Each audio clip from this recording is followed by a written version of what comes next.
Hey everybody, it's Jason Blaha here, and it's time for another Breakfast with Blaha. Today we're going to talk about pre-workouts. And every time I make a video on this, a lot of people get upset. And they get upset because they've bought in, they believe they need these products, and they don't want someone telling them that they've been scammed. Because people don't want to hear that. No one wants to think, I got made an ass out of it. I spent $30, $40, $50 a month on something for the past 2 years, 3 years of my life, because that starts to add up. Right? We're getting over $1,000, $2,000 of their hard-earned money is spent on something that didn't help them and in fact may have actually hurt them. Okay, they don't want to hear that.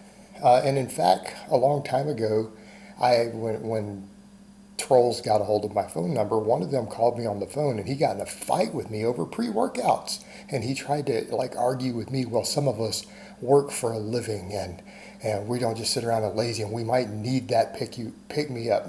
He was really upset that I was calling out pre-workouts. He was genuinely upset about it and hated me for it.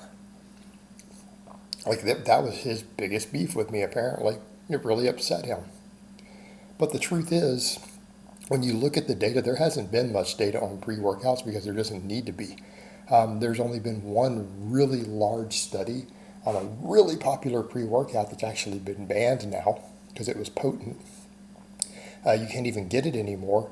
And they found that compared to caffeine, when people were given an appropriate 4-day-a-week upper-lower periodized program written by strength and conditioning coaches at the university, and they had registered dietitians help with their diet, they didn't make any gains out of it. They gained no muscle, no strength from the pre-workout.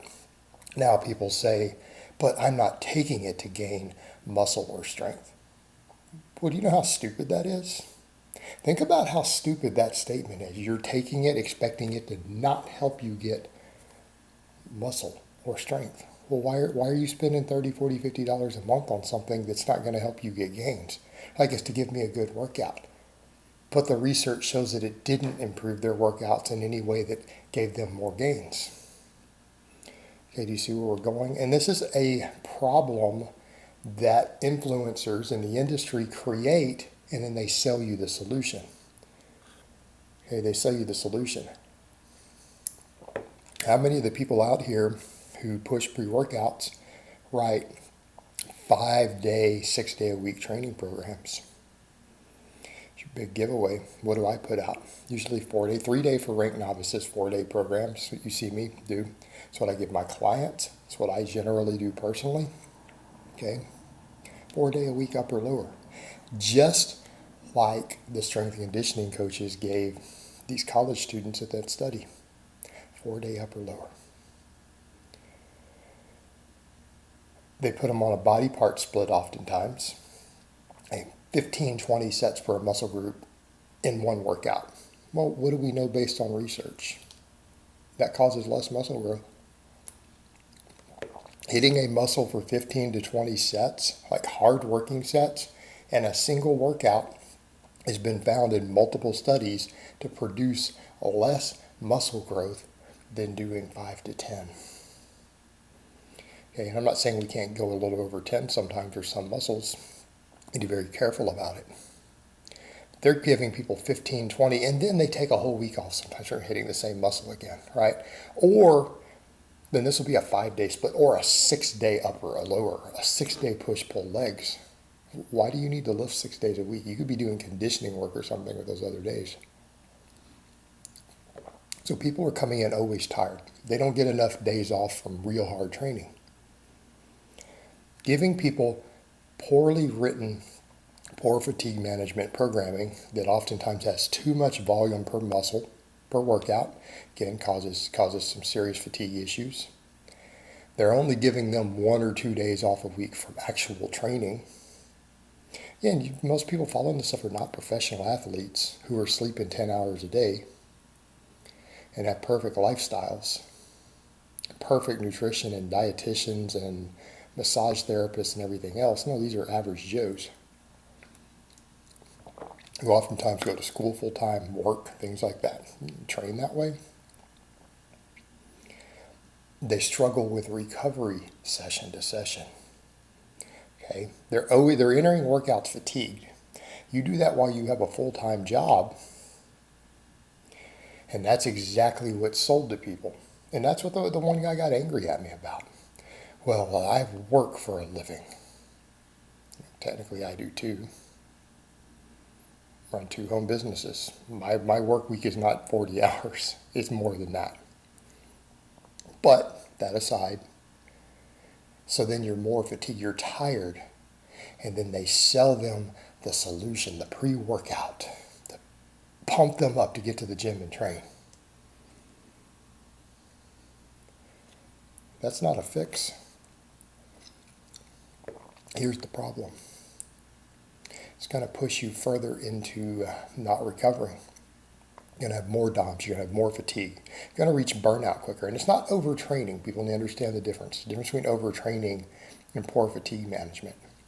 So again, they're not pushing to people, hey, maybe you could train hard 4 days a week and take 3 days off from training and just do conditioning or whatever if you need the extra work. Oh, the same people often say, hey, do all this flexible dieting. Fit all this junk into your diet. It's going to make you tireder. You might have some possibility for nutrition deficiencies, particularly if they're trying to keep you lean all the time. And they create the problem. Problem is bad fatigue management. Not telling people to train 4 days a week and try to get an extra hour of sleep every night. That's what they should be pushing, right? The extra gym time could be used to be getting some more sleep and rest that you need for your gains. Instead, they give you bad fatigue management, then sell you the solution. That solution, this stimulant pre-workout with 5 or 6 ingredients to really help push you through your workout. Okay, you already have bad fatigue management. Now you're doing something that lets you train even harder and generate more fatigue when you have bad fatigue management because of the bad piss poor programs that they're giving that are poorly thought out. Okay? Sold you the solution to the problem that they created. And this creates a whole cascade effect because now then you're really tired and like, well, we'll sell you this post-workout recovery drink and a post-workout recovery shake, help you recover from the extra fatigue. And again, the effect on your nervous system also that the pre-workout gives, how you have to recover from that also. Right? That impedes your recovery further just taking it because it hypes you up.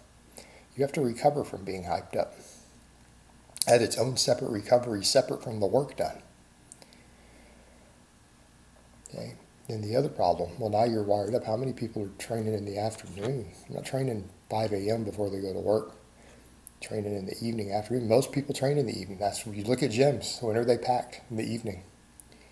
Younger guys, particularly the ones who are buying these products, they're training in the evening. Now they're taking a pre-workout at night. Now their sleep has been impaired. Sleep has been impaired. Then they'll sell you the sleep product to bring you back down. And they won't give you something cheap. They won't say, hey, just go take some melatonin. It'll cost you 25 cents a day. That's what I do. I do melatonin. I'm big on it. I think melatonin is the most anabolic over-the-counter supplement you can get. And that's me. Because again, sleep and rest and recovery are the most important thing. If you're training correctly, you just need to get the sleep and the nutrition in. But now they're going to sell you the post-workout recovery drink. And for all these people who are taking these pre-workouts in the evening, they're going to sell you products to help you sleep. And they're going to overcharge. They're not going to give you melatonin. They're going to give you 6 different things in a proprietary blend. Now you're up to $100 a month or more between your pre-workout, post-workout, and then your sleep aid. All of it created because they gave you programs that suck and have bad fatigue management, whether intentional or the fact that they're just ignorant. They created the problem and then sold you the solution, and the solution created other problems, and now they're going to sell you the solution to that also. That pretty well sums up this industry. All right, guys, but that's really all I have to say on that today. I hope it's been informative, and I will talk to you guys next time.